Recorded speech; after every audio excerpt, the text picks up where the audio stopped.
రేవంత్ అన్న గ్రామ సభలు పెట్టిండు. గ్రామ సభలలో కాంగ్రెస్ పార్టీ ఎమ్మెల్యేలు, ఎంపీలు, మంత్రులు, ఎమ్మెల్సీలు వీళ్ళందరూ కూడా గ్రామాలలో తిరిగిర్రు. గ్రామాలలో రియాలిటీ తెలుసుకున్నారు. ఇప్పుడు రేవంత్ అన్న గ్రామ సభలు పెట్టడానికి గల కారణమే అసలు జనాలు ఏమనుకుంటారు ప్రభుత్వం మీద, ప్రభుత్వం పైన పబ్లిక్ పాజిటివ్ ఉన్నారా నెగిటివ్ ఉన్నారా, ప్రభుత్వాన్ని జనాలు తిడుతుర్రా పొగుడుతుర్రా, అసలు ఏం జరుగుతుందో ఊళ్ళే తెలవాలి కదా రేవంత్ అన్న కూడా.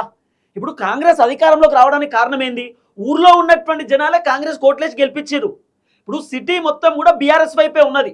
సిటీలో కాంగ్రెస్ పార్టీకి ఒక్క సీటు కూడా చక్కగా రాలే. సిటీ మొత్తం గంపగుత్త బీఆర్ఎస్, పల్లెటూర్లు మొత్తం గంపగుత్త కాంగ్రెస్. దాదాపు 63 సీట్లతోటి కాంగ్రెస్ అధికారంలోకి వచ్చింది. మొత్తం పల్లెటూరులో ఉన్నటువంటి జనాలే కాంగ్రెస్ కోట్లేసి గెలిపించారు. సిటీలో మొత్తం బీఆర్ఎస్ హవా. కాబట్టి రేవంత్ అన్నకు క్లారిటీ కావాలి. ఇప్పుడు రేవంత్ అన్నకు ఉన్నటువంటి పెద్ద బాధ ఏంటంటే సర్పంచ్ ఎన్నికలు పెట్టిండు అన్న.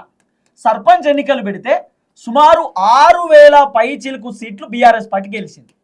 6000 పైచిలుకు సీట్లు బీఆర్ఎస్ గెలిచింది. సుమారు 1500 కంటే పైన ఇండిపెండెంట్లు గెలిచారట. 1500, 2000 ఇండిపెండెంట్లీ, ఏ పార్టీకి సంబంధం లేకుండా ఉన్న వాళ్ళే సుమారు 1500 నుండి 2000 మంది గెలిచారు సర్పంచులు. ఇక కాంగ్రెస్ పార్టీకి ఎంత కాదన్నా కూడా 6500 నుండి 7000 అట గెలిచినటువంటి సంఖ్య. ఇక ఇండిపెండెంట్ వాళ్ళని కూడా కాంగ్రెస్ వాళ్ళు వాళ్ళ దాంట్లో కలుపుకున్నారు సర్పంచ్ ఎన్నికలలో. కానీ సర్పంచ్ ఎన్నికలలో బీఆర్ఎస్ పార్టీ గట్టిగానే వచ్చినాయి.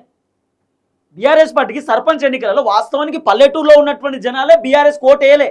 కానీ అదే సర్పంచ్ ఎన్నికలలో పల్లెటూరులో ఉన్నటువంటి జనాలే బీఆర్ఎస్ కోట్ వేసారు.